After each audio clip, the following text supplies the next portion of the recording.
नमस्कार दोस्तों, DHP news channel में आपका हार्दिक स्वागत है। हिमाचल प्रदेश के आज के मुख्य समाचार आपको विस्तार पूर्वक बताएंगे।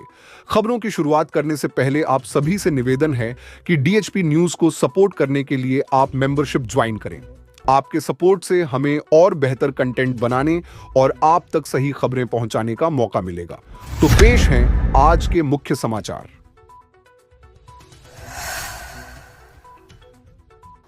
कांगड़ा के हरिपुर में 12वीं के छात्र की डूबने से मौत, 17 साल थी उम्र, परिजनों को सौंपा गया शव।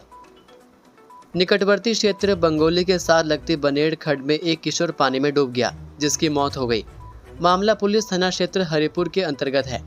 युवक की पहचान रोशित पुत्र रमेश चंद, आयु 17 वर्ष, निवासी बंगोली के रूप में हुई है।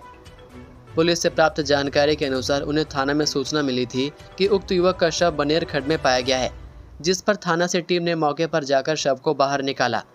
बताया जा रहा है कि बनेड़ खड्ड में लगभग 8 फीट गहरे पानी की तलहटी में उक्त किशोर के शव को निकाला गया। बताया जा रहा है कि रोशित 12वीं कक्षा का छात्र था और कुछ ही दिन पूर्व उसकी वार्षिक परीक्षाएं समाप्त हुई थी। वह गत दिवस सुबह अपने घर वालों से यह कहकर निकला था कि वह खेलने जा रहा है। जब शाम तक वह अपने घर वापस नहीं लौटा तो परिजनों ने उसे फ़ोन किए, लेकिन उसने फ़ोन नहीं उठाया और उसका फ़ोन बंद हो गया। इसके उपरांत परिवार के सदस्यों ने उसकी खोजबीन शुरू की। परिजन व अन्य ग्रामीण साथ लगती बनेड़ खड्ड में उसकी तलाश को वह वहां की ओर निकल गए, जहां उसे मृत अवस्था में खड्ड में पाया गया।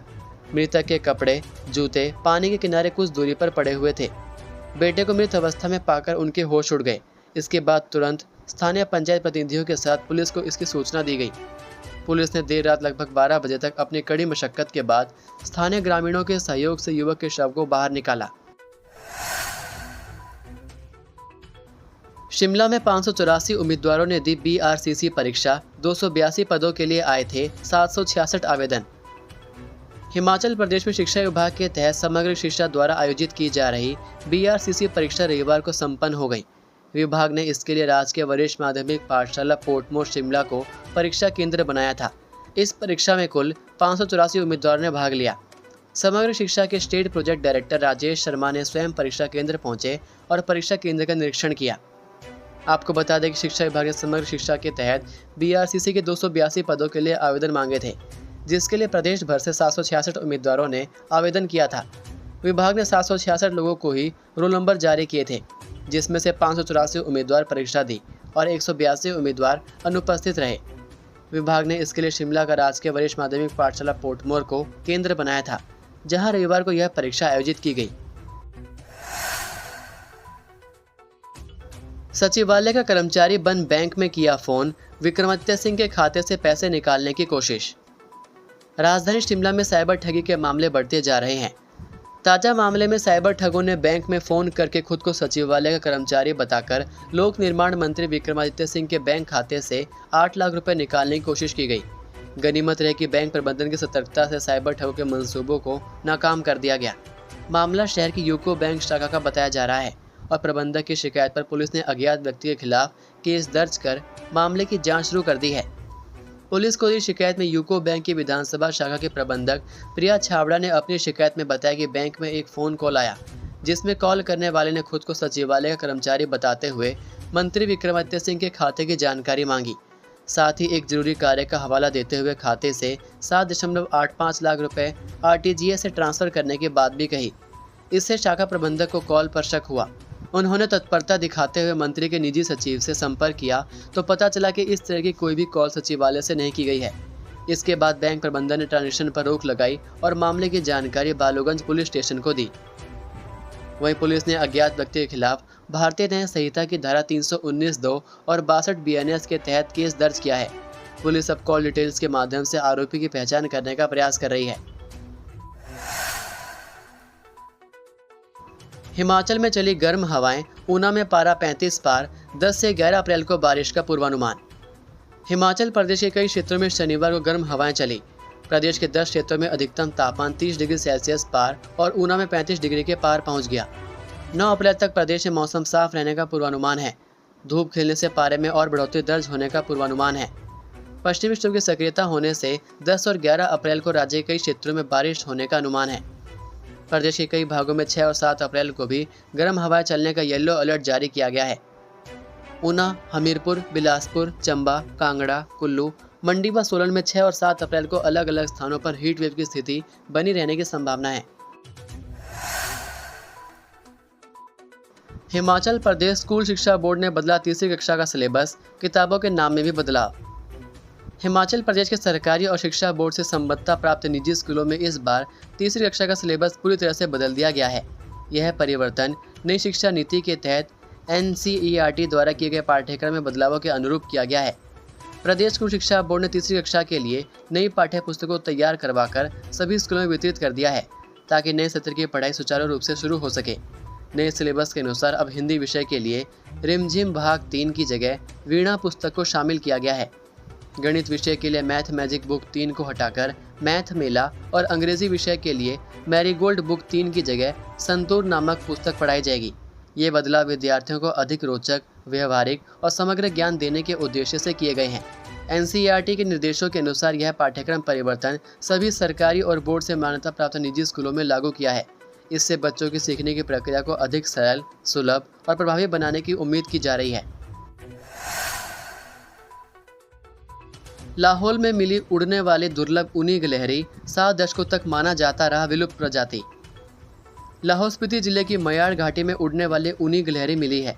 हिमाचल प्रदेश वन विभाग के वन्य प्राणी विंग की ओर से घाटी में बर्फानी तेंदुओं की संख्या पता लगाने के लिए लगाए गए कैमरों में उड़ने वाली गिलहरी की तस्वीर कैद हुई है।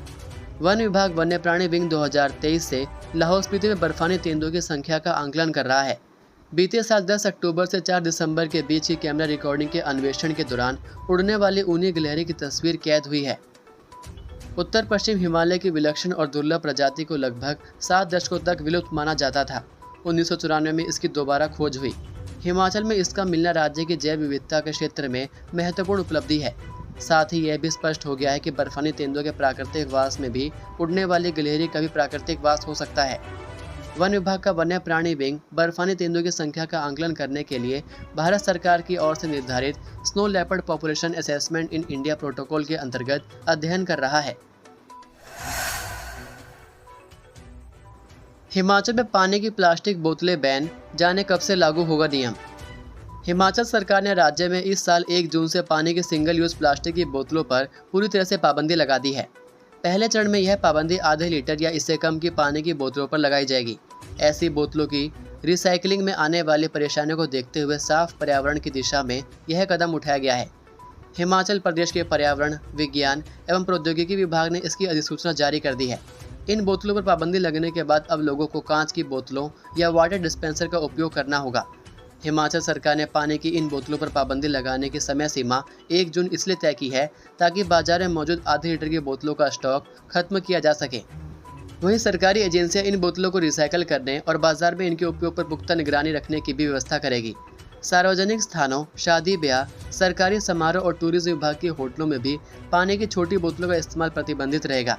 नियम का उल्लंघन करने वालों के खिलाफ भारी जुर्माना और कानूनी कार्रवाई की जाएगी।